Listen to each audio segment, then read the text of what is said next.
Group or travel ഏജൻസിയുടെ തട്ടിപ്പിനിരയായ കൂടുതൽ പേർ ഓരോ ദിവസവും രംഗത്ത് വരികയാണ്. പാലക്കാട് പട്ടാമ്പി സ്വദേശികളായ 2 ബന്ധുക്കൾക്കും ഈ ട്രാവൽ ഏജൻസി വഴി പണം നൽകിയതുമൂലം നഷ്ടം സംഭവിച്ചിട്ടുണ്ട്. അവർ നമ്മളോടൊപ്പം ചേരുന്നുണ്ട്. അതിലൊരാളാണ് നമ്മളോടൊപ്പം ചേരുന്നത്. എന്താണ്, അതായത് നിങ്ങൾ പണം നൽകിയിട്ട് ഇപ്പോൾ എത്ര നാളായി? നമ്മൾ പണം നൽകിയിട്ട് ഇപ്പോൾ 10-11 മാസം കഴിഞ്ഞിട്ടുണ്ട്. നമ്മൾ എവിടേക്ക് പോകാനായിരുന്നു? കാനഡയ്ക്ക് പോകാൻ വേണ്ടിയിട്ടാണ് നമ്മൾ പണം നൽകിയിട്ടുള്ളത്. പല തവണകളായിട്ടാണ് നമ്മൾ പണം കൊടുത്തിട്ട് നമ്മളെ അക്കൗണ്ട് ത്രൂ ആയിട്ട് തന്നെയാണ് ഫുൾ എമൗണ്ട് നമ്മൾ കൊടുത്തിട്ടുള്ളത്. 8,88,000 രൂപ എൻ്റെ അക്കൗണ്ടിൽ നിന്ന് കൊടുത്തിട്ടുണ്ട്.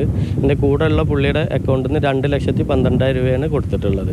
ഇത്തരം എമൗണ്ട് നമ്മൾ നൽകണല്ലോ, അപ്പോൾ അത് നമ്മളെ സാമ്പത്തികമായിട്ട് എങ്ങനെയാണ് ബാധിക്കുന്നത്? ആ കാര്യങ്ങളൊക്കെ ഒന്ന് പറയും. നമ്മളെ സാമ്പത്തികപരമായി ബാധിക്കുന്ന പറഞ്ഞാൽ ഞാനൊരു വണ്ടി ഉണ്ടായിരുന്നു എൻ്റെ അടുത്ത്. അതിൽ ചില്ലറ സാധനങ്ങളിട്ട് ഇൻസ്റ്റാൾമെൻ്റ് ആയിട്ടുള്ളൊരു ചെറിയ ബിസിനസ്സായിരുന്നു വയനാട്. ബിസിനസ് എന്ന് പറയാനില്ല, എന്നാൽ പോലും നമ്മൾ ചെറുതായിട്ട് ഇൻസ്റ്റാൾമെൻ്റ് ആയിട്ട് സാധനങ്ങൾ എടുക്കുന്ന അത് കൊടുത്ത് പിന്നെ നമ്മളെ വണ്ടിയും കൊടുത്തായിരുന്നു. പിന്നെ അതേമാതിരി കുറച്ച് വൈഫിൻ്റെ താലി ഇതൊക്കെ വിറ്റിട്ട് അങ്ങനെ എല്ലാം കൂടി സ്വരൂപിച്ചിട്ടാണ് നമ്മൾ കാശ് കൊടുത്തിട്ടുണ്ടായിരുന്നത്.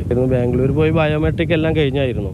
അത് കഴിഞ്ഞിട്ട് പിന്നെ ഒരു 3 മാസത്തെ കഴിഞ്ഞതിന് ശേഷം പാസ്പോർട്ട് സബ്മിറ്റ് ചെയ്യാൻ പറഞ്ഞായിരുന്നു. പാസ്പോർട്ട് സബ്മിറ്റ് ചെയ്തിട്ട് ഇപ്പോൾ 5 മാസത്തോളമായി. പിന്നെ അവരെ എപ്പോൾ കോൺടാക്ട് ചെയ്തിട്ടുണ്ട് വെച്ചെങ്കിൽ എപ്പോഴെങ്കിലും എടുത്തു കഴിഞ്ഞാൽ അവരൊന്നുമില്ലെങ്കിൽ മീറ്റിങ്ങിലാന്ന് പറയും.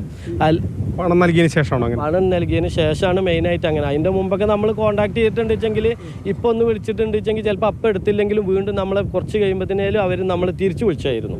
ലാസ്റ്റ് എമൗണ്ട് 4 ലക്ഷം 2 പേരും പാടെ കൂടിയിട്ട് കൊടുത്തിട്ടുണ്ടായിരുന്നു. അതിനുശേഷം കാര്യമായിട്ട് കോൺടാക്റ്റ് ഇല്ല. അന്വേഷണം എങ്ങനെയാണ് സംബന്ധിച്ച വിവരങ്ങളുണ്ടോ? പരാതി കൊടുത്തിട്ട്? പരാതി ഞങ്ങൾ കൊടുത്തിട്ടുണ്ട്. ഇപ്പം മിനിഞ്ഞാന്ന് നമ്മൾ ഇവിടെ പോയിട്ടുണ്ടായിരുന്നു.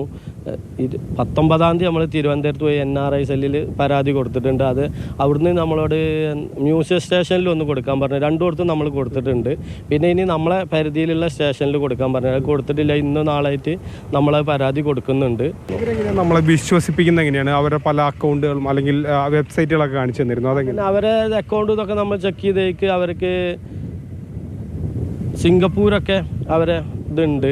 പിന്നെ അതേ എറണാകുളത്തുണ്ട്. പിന്നെ കൊച്ചി എറണാകുളത്തുണ്ട്. പിന്നെ വയനാട്ടിലുണ്ട്. പിന്നെ തിരുവനന്തപുരത്തുണ്ട്. തിരുവനന്തപുരത്തിൻ്റെയാണ് മെയിനായിട്ട് നമ്മളെടുത്ത് പറഞ്ഞിട്ടുണ്ടായിരുന്നത്. ഞങ്ങൾ മാനന്തവാടി പോയിട്ടാണ് ഫസ്റ്റ് ഞങ്ങൾ ഇവരെ മീറ്റ് ചെയ്യുന്നത്.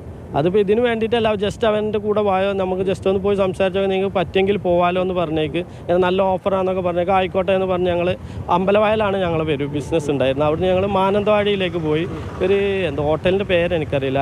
അവിടെ വെച്ചിട്ട് ഞങ്ങൾ മീറ്റ് ചെയ്തായിരുന്നു. ഒരു 10-15 മാക്സിമം ഒരു അരമണിക്കൂറോളം അവിടെ നമ്മൾ മീറ്റ് ചെയ്ത് ഇങ്ങനെ കാര്യങ്ങളൊക്കെ സംസാരിച്ചു. അപ്പോൾ അവർ പറഞ്ഞപ്പോൾ ഞങ്ങൾ 2 പേരും പറഞ്ഞു ഞങ്ങൾ വീട്ടിൽ പോയിട്ട് സംസാരിച്ചിട്ട് നമ്മൾ സ്വയം ഇഷ്ടപ്രകാരം നമ്മളൊന്നും ചെയ്യാൻ പറ്റില്ലല്ലോ.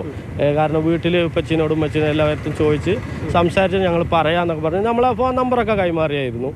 ഇവരെ പോലുള്ള ഒരുപാട് പേർ സ്വന്തം ഉപജീവനമൊക്കെ മാറ്റിവെച്ച് അതിന് വച്ചുള്ള പൈസയൊക്കെ നുള്ളിപ്പറക്കുകയാണ് ഈ വിസയ്ക്കായിട്ട് അപേക്ഷിക്കുന്നതും നൽകുന്നതുമൊക്കെ.